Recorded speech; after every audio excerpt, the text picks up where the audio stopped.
शांति। आज 9 दिसंबर 2024 के बाबा के अनमोल मधुर महावाक्य सुनेंगे। आज की मुरली में बाबा कहे, बच्चे जब तुम सन्मुख बैठते हो तो अपने को शरीर नहीं समझना है, अपने को आत्मा समझकर बैठना है। तो बाबा जो कुछ भी समझाते हैं उसको सहजता से समझ सकेंगे और धारण कर सकेंगे। बाबा कहे, भक्ति में मनुष्य ईश्वर के विषय में कुछ नहीं जानते हैं। नाम क्या है, रूप क्या है, देश क्या है, काल क्या है, कुछ भी नहीं जानते हैं। अभी तुम्हारे पास बाप का यथार्थ परिचय है। तुम नाम, रूप, देश, काल सब कुछ जानते हो। तो अब तुम्हें सबको बाप का यथार्थ परिचय समझाना है और धारण कर दूसरों को समझाओ, तभी ऊंच पद मिल सकेगा।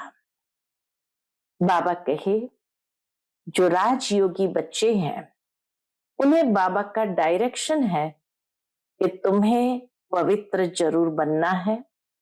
इस पतित दुनिया में किसी से दिल नहीं लगानी है। बाप और टीचर को निरंतर याद करना है। तो सुनते हैं आज के बाबा के अनमोल मधुर महावाक्य। ओम शांति। मीठे बच्चे, विनाश के पहले सबको बाप का परिचय देना है। धारणा कर दूसरों को समझाओ, तब उच्च पद मिल सकेगा। आज की मुरली से प्रश्न है, राजयोगी स्टूडेंट्स को बाप का डायरेक्शन क्या है? उत्तर, तुम्हें डायरेक्शन है कि एक बाप का बनकर फिर औरों से दिल नहीं लगानी है। प्रतिज्ञा कर फिर पतित नहीं बनना है। तुम ऐसा संपूर्ण पावन बन जाओ जो बाप और टीचर की याद स्वतः निरंतर बनी रहे। एक बाप से ही प्यार करो, उसे ही याद करो, तो तुम्हें बहुत ताकत मिलती रहेगी। ओम शांति। रूहानी बाप बैठ समझाते हैं। समझाते तब है जबकि ये शरीर है। सन्मुख ही समझाना होता है। जो सन्मुख समझाया जाता है वह फिर लिखत के द्वारा सबके पास जाता है।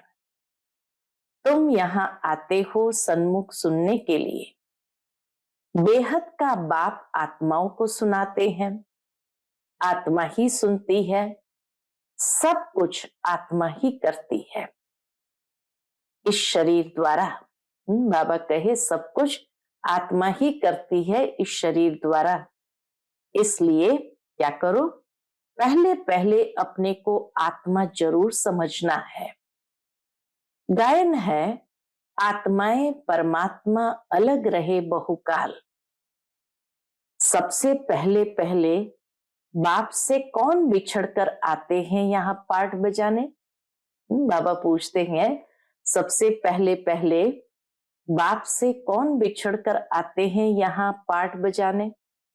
तुमसे पूछेंगे, कितना समय तुम बाप से अलग रहे हो? तो तुम कहेंगे 5000 वर्ष। पूरा हिसाब है ना? यह तो तुम बच्चों को पता है कैसे नंबरवार आते हैं। बाप जो ऊपर में थे वह भी अभी नीचे आ गए हैं तुम सबकी बैटरी चार्ज करने। बाबा भी ऊपर से नीचे आ गए, इसलिए सबकी बैटरी चार्ज करने। अभी बाप को याद करना है। अभी तो बाप सन्मुख है ना। भक्ति मार्ग में तो बाप के ऑक्यूपेशन का पता ही नहीं है। नाम, रूप, देश, काल को जानते ही नहीं।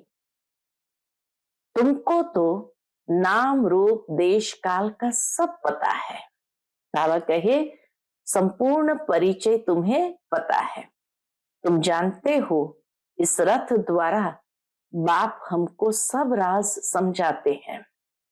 रचता और रचना के आदि मध्य अंत का राज समझाया है।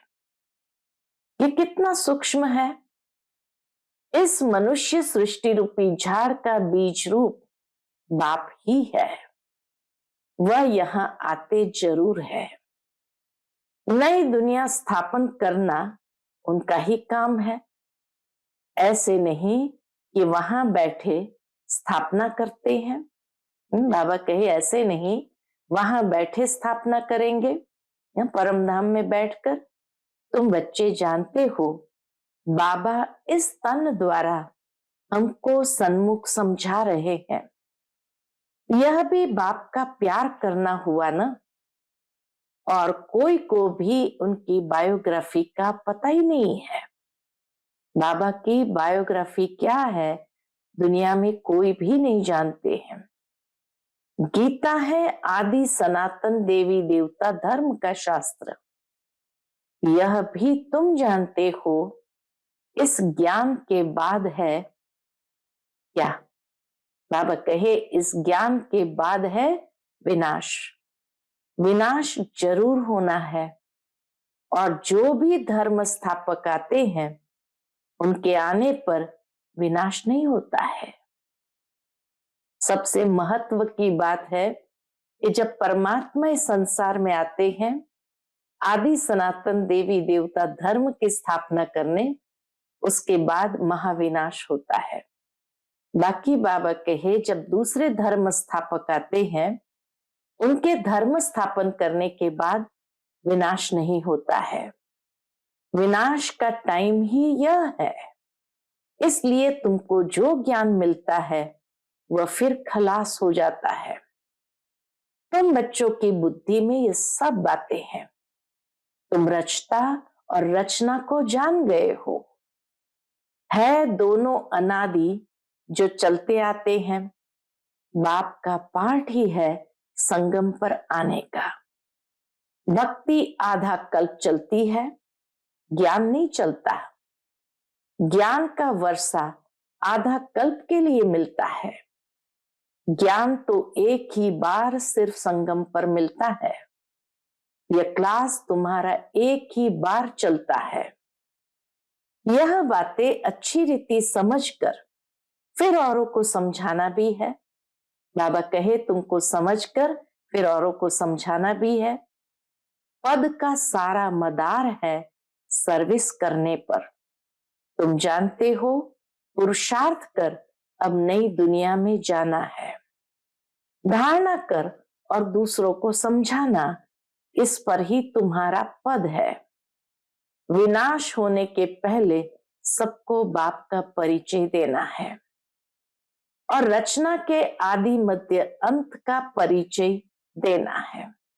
विनाश के पहले एक तो बाप का परिचय सबको देना है, दूसरा रचना के आदि मध्य अंत का राज सबको सुनाना है।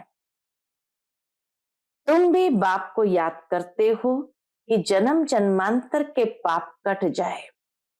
जब तक बाप पढ़ाते रहते हैं याद जरूर करना है। पढ़ाने वाले के साथ योग तो रहेगा ना। टीचर पढ़ाते हैं तो उनके साथ योग रहता है। योग बिगर पढ़ेंगे कैसे?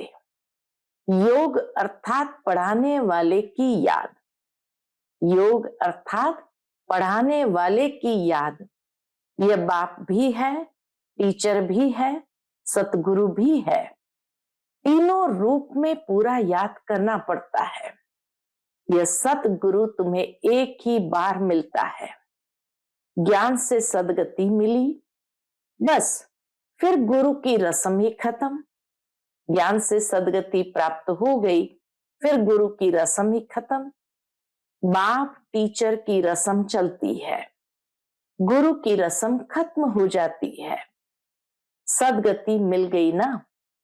निर्वाण धाम में तुम प्रैक्टिकल में जाते हो, फिर अपने समय पर पाठ बजाने आएंगे। मुक्ति जीवन मुक्ति दोनों तुमको मिल जाती है। मुक्ति भी जरूर मिलती है। थोड़े समय के लिए घर जाकर रहेंगे। यहाँ तो शरीर से पाठ बजाना पड़ता है, पिछाड़ी में सब पाठधारी आ जाएंगे। नाटक जब पूरा होता है तो सब एक्टर्स स्टेज पर आ जाते हैं। अभी भी सब एक्टर्स स्टेज पर आकर इकट्ठे हुए हैं। कितना घोर घमासान है। बाबा कहे इस रंग मंच पर इतना घोर घमासान है। सतयुग आदि में इतना घोर घमासान नहीं था। अभी तो कितनी अशांति है। तो अब जैसे बाप को सृष्टि चक्र की नॉलेज है, तो बच्चों को भी नॉलेज है। बीज को नॉलेज है ना, सारा झाड़ कैसे वृद्धि को पाकर फिर खत्म होता है। अभी तुम बैठे हो नई दुनिया की सैपलिंग लगाने अथवा आदि सनातन देवी देवता धर्म का सैपलिंग लगाने। तुमको पता है इन लक्ष्मी नारायण ने राज्य कैसे पाया? तुम जानते हो हम अभी नई दुनिया का प्रिंस बनेंगे। उस दुनिया में रहने वाले सब अपने को मालिक ही कहेंगे ना। जैसे अभी भी सब कहते हैं, क्या कहते हैं? भारत हमारा देश है। तुम समझते हो अभी हम संगम पर खड़े हैं, शिवालय में जाने वाले हैं। बस अभी गए कि गए। बाबा कहे अभी गए कि गए। हम जाकर शिवालय के मालिक बनेंगे। तुम्हारी एम ऑब्जेक्ट ही यह है। यथा राजा रानी तथा प्रजा सब शिवालय के मालिक बन जाते हैं। बाकी राजधानी में भिन्न भिन्न स्टेटस तो होते ही है। वहां वजीर तो कोई होता ही नहीं। वहां के राजा महाराजाओं को वजीर की आवश्यकता ही नहीं। वजीर तब होते हैं जब पतित बनते हैं। लक्ष्मी नारायण व राम सीता का वजीर नहीं सुना होगा कि उनका वजीर कौन था, क्योंकि वह खुद सतो प्रधान पावन बुद्धि वाले हैं। फिर जब पतित बनते हैं तब राजा रानी एक वजीर रखते हैं राय लेने के लिए। अभी तो देखो अनेक अनेक वजीर है, अनेक अनेक मिनिस्टर्स है। तुम बच्चे जानते हो ये बहुत मजे का खेल है। बाबा कहे ये बहुत मजे का खेल है। खेल हमेशा मजे का ही होता है। सुख भी होता है, दुख भी होता है। इस बेहद के खेल को तुम बच्चे ही जानते हो। इसमें रोने पीटने आदि की बात ही नहीं। गाते भी है बीती सो बीती देखो, बनी बनाई बन रही अब कुछ बननी नाही। यह नाटक तुम्हारी बुद्धि में है। हम इनके एक्टर्स हैं। हमारे 84 जन्म का पार्ट एक्यूरेट अविनाशी है। जो जिस जन्म में जो एक्ट करते आए हैं वही करते रहेंगे। आज से 5000 वर्ष पहले भी तुमको यही कहा था कि अपने को आत्मा समझो। गीता में भी अक्षर है, तुम जानते हो बरोबर। आदि सनातन देवी देवता धर्म जब स्थापन हुआ था तो बाप ने कहा था देह के सब धर्म छोड़ अपने को आत्मा समझो और बाप को याद करो। मन मना भव का अर्थ तो बाप ने अच्छी रीति समझाया है। भाषा भी यही है। यहां देखो कितनी ढेर भाषाएं हैं। भाषाओं पर भी कितना हंगामा है। भाषा बिगर तो काम चल न सके। ऐसी ऐसी भाषाएं सीख कर आते हैं जो मदर लैंग्वेज खलास हो जाती है। अपनी मातृभाषा ही समाप्त हो जाती है। जो जास्ती भाषाएं सीखते हैं उनको इनाम मिलता है। जितने धर्म उतनी भाषाएं होंगी। वहां तो तुम जानते हो अपनी ही राजाई होगी। भाषा भी एक होगी। यहां तो 100 माइल पर एक भाषा है। कहते हैं ना 100 माइल पर भाषा बदल जाती है। वहां तो एक ही भाषा होती है। स्वर्ग में अनेक अनेक भाषा भी नहीं जो कंफ्यूजन या मिसअंडरस्टैंडिंग हो, एक ही भाषा होती है।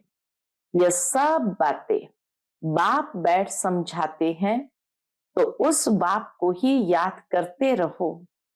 शिव बाबा समझाते हैं ब्रह्मा द्वारा, रथ तो जरूर चाहिए ना, समझाने के लिए रथ तो जरूर चाहिए ना। शिव बाबा हमारा बाप है। बाबा कहते हैं मेरे तो बेहद के बच्चे हैं।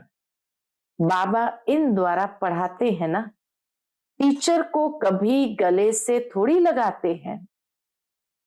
बाप तो तुमको पढ़ाने आए हैं, राजयोग सिखलाते हैं, तो टीचर ठहराना, तुम स्टूडेंट हो। स्टूडेंट कभी टीचर को बाकी पहनते हैं क्या? एक बाप का बनकर फिर औरों से दिल नहीं लगानी है। बाप कहते हैं मैं तुमको राजयोग सिखलाने आया हूं ना, तुम शरीरधारी, हम अशरीरी ऊपर में रहने वाले। कहते हो बाबा पावन बनाने आओ, तो गोया तुम पतित हो ना, फिर मेरे को भांति कैसे पहन सकते? प्रतिज्ञा कर फिर पतित बन जाते हैं। जब एकदम पावन बन जाएंगे, पिछाड़ी में फिर याद में भी रहेंगे, टीचर को गुरु को याद करते रहेंगे। अभी तो छीछी बनकर गिर पड़ते हैं और ही 100 गुना दंड पड़ जाता है। यह तो बीच में दलाल के रूप में मिला है। ब्रह्मा बाबा बीच में दलाल के रूप में मिला है। उनको याद करना है। याद किसको करना है? बाबा कहते हैं मैं भी उनका मुरब्बी बच्चा हूं। ब्रह्मा बाबा कहते हैं उनको याद करना है। फिर ब्रह्मा बाबा कहते हैं मैं भी उनका मुरब्बी बच्चा हूं, फिर मैं कहां बाकी पहन सकता हूं? तुम फिर भी इस शरीर द्वारा मिलते हो, मैं उनको कैसे बाकी पहनूं? बाप तो कहते हैं बच्चे तुम एक बाप को ही याद करो, प्यार करो। याद से पावर बहुत मिलती है। बाप सर्वशक्तिमान है। बाप से ही तुमको इतनी पावर मिलती है। तुम कितने बलवान बनते हो। तुम्हारी राजधानी पर कोई जीत पहन न सके। बाबा कहे तुम्हारी राजधानी पर कोई जीत पहन न सके। रावण राज्य ही खत्म हो जाता है। दुख देने वाला कोई रहता ही नहीं। उनको सुखधाम कहा जाता है। रावण सारे विश्व में सबको दुख देने वाला है। जानवर भी दुखी होते हैं, रावण के कारण जानवर भी दुखी होते हैं। वहां तो जानवर भी आपस में प्रेम से रहते हैं, यहाँ तो प्रेम है ही नहीं। तुम बच्चे जानते हो ये ड्रामा कैसे फिरता है। ड्रामा बड़े मजे का है, फिर ड्रामा कैसे फिरता है इसके आदि मध्य अंत का राज बाप ही समझाते हैं। कोई अच्छी रीति पढ़ते हैं, कोई कम पढ़ते हैं। पढ़ते तो सब है ना, सारी दुनिया भी पढ़ेगी, अर्थात बाप को याद करेगी। बाप को याद करना यह भी पढ़ाई है ना। याद भी पढ़ाई का ही एक हिस्सा है। उस बाप को सब याद करते हैं। वह सर्व का सदगति दाता, सबको सुख देने वाला। कहते भी हैं आकर पावन बनाओ तो जरूर पतित ठहरे। वह तो आते ही है विकारियों को निर्विकारी बनाने। पुकारते भी है हे अल्लाह आकर हमको पावन बनाओ। उनका यही धंधा है, इसीलिए बुलाते हैं। बाबा कहे उनका धंधा ये पावन बनाने का, इसीलिए सब उनको बुलाते हैं। तुम्हारी भाषा भी करेक्ट होनी चाहिए। वो लोग कहते हैं अल्लाह, वह कहते हैं गॉड। बाबा कहे इस्लाम धर्म वाले कहेंगे अल्लाह, तो क्रिश्चियन धर्म वाले कहेंगे गॉड। गॉड फादर भी कहते हैं। पिछाड़ी वालों की बुद्धि फिर भी अच्छी रहती है, इतना दुख नहीं उठाते हैं। तो अब तुम सन्मुख बैठे हो, क्या करते हो? बाबा को इस भ्रुकुटी में देखते हो, शिव बाबा को ब्रह्मा बाबा की भ्रुकुटी में देखते हो। बाबा फिर तुम्हारी भ्रुकुटी में देखते हैं। जिसमें मैं प्रवेश करता हूं उनको देख सकता हूं। बाबा कहे, जिसमें मैं प्रवेश करता हूं उनको देख सकता हूं, वह तो बाजू में बैठा है। यह बड़ी समझने की बात है। मैं इनके बाजू में बैठा हुआ हूं, यह भी समझता है हमारे बाजू में बैठा है। तुम कहेंगे हम सामने दो को देखते हैं, बच्चे कहेंगे हम बाप दादा को देखते हैं। बाप और दादा दोनों आत्मा को देखते हैं। तुम्हारे में ज्ञान है। बाप दादा किसको कहते हैं? आत्मा सामने बैठी है। भक्ति मार्ग में तो आंखें बंद कर बैठ सुनते हैं। पढ़ाई कोई ऐसे थोड़ी होती है। बाबा कहे पढ़ाई को आंखें बंद करके थोड़ी होती है। टीचर को तो देखना पड़े ना। यह तो बाप भी है, टीचर भी है, तो सामने देखना होता है। सामने बैठे और आंखें बंद हो जुटका खाते रहे, ऐसी पढ़ाई तो होती नहीं। जुटका खाकर कोई पढ़ाई होती नहीं। स्टूडेंट टीचर को जरूर देखता रहेगा, नहीं तो टीचर कहेंगे ये तो जुटका खाते रहते हैं, ये कोई भांग पीकर आए हैं। जुटका खाएंगे ऐसे एकदम गिरेंगे तो बाबा कहे क्या भांग पीकर आए हैं? तुम्हारी बुद्धि में है, बाबा इस तन में है।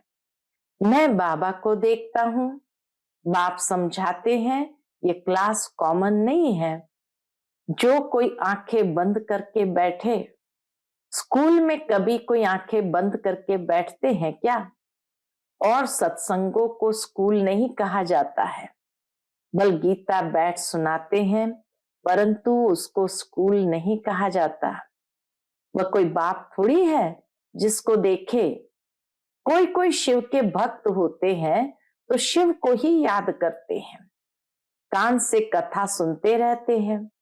शिव की भक्ति करने वालों को शिव को ही याद करना पड़े।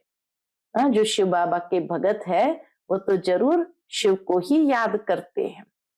कोई भी सत्संग में प्रश्न उत्तर आदि नहीं होता है, यहाँ होता है। यहाँ तुम्हारी आमदनी बहुत है।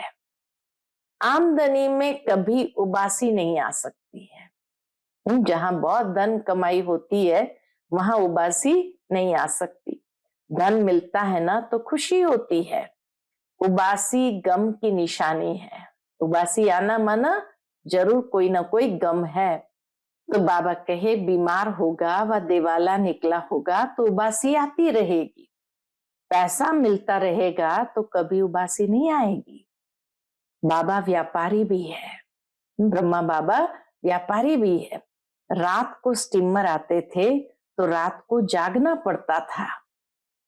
कोई कोई बेगम रात को आती है तो सिर्फ फीमेल के लिए ही खुला रहता है। बाबा भी कहते हैं प्रदर्शनी आदि में फीमेल्स के लिए खास दिन रखो तो बहुत आएगी। पर्दे नशीन भी आएगी। उस जमाने में तो पर्दे नशीन थे, तो इसीलिए बाबा कहे उनके लिए अलग समय रखो, अलग दिन रखो। पर्दे नशीन भी आएंगी। बहुएं पर्दे नशीन रहती है। अगर मोटर में भी सवारी करके जाती हो तो भी बाबा कहे मोटर में भी पर्दा रहता है। यहाँ तो आत्मा की बात है। ज्ञान मिल गया तो पर्दा भी खुल जाएगा। सतयुग में पर्दा आदि होता नहीं। यह तो प्रवृत्ति मार्ग का ज्ञान है ना, वहां किसी से पर्दा करने की आवश्यकता ही नहीं। अच्छा, मीठे मीठे सिकिलदे बच्चों प्रति माता पिता बाप दादा का याद प्यार और गुड मॉर्निंग। रूहानी बाप की रूहानी बच्चों को नमस्ते। हम सभी रूहानी बच्चों की रूहानी माता पिता बाप दादा को याद प्यार, गुड मॉर्निंग और नमस्ते। नमस्ते। शुक्रिया बाबा, शुक्रिया। आज की मुरली से धारणा के लिए मुख्य सार है। पहली पॉइंट, यह खेल बड़ा मजे का बना हुआ है। इसमें सुख और दुख का पाठ नूंदा हुआ है, इसलिए रोने पीटने की बात नहीं। बुद्धि में रहे बनी बनाई बन रही, बीती का चिंतन नहीं करना है। दूसरी पॉइंट, ये कॉमन क्लास नहीं है, इसमें आंखें बंद करके नहीं बैठना है। टीचर को सामने देखना है, उबासी आदि नहीं लेनी है। उबासी गम यानी दुख की निशानी है।